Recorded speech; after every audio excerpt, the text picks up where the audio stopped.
இது பாருங்க, என் உயிரையே அவருக்கு கொடுத்துட்டேன்.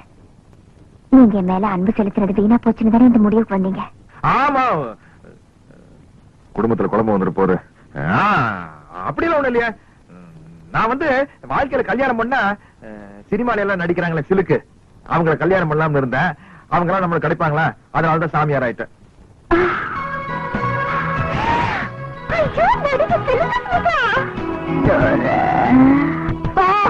கல்யாணம் பண்ணிக்கிட்டா உங்களை தான் பண்ணிக்கிறதுங்கிற முடிவோட வந்திருக்கேன். சைக்கிள் செயினுக்கு இப்படி ஒரு மரியாதையா? ஏன் ஆடுறீங்க? என்ன சொல்ல சொல்றீங்க?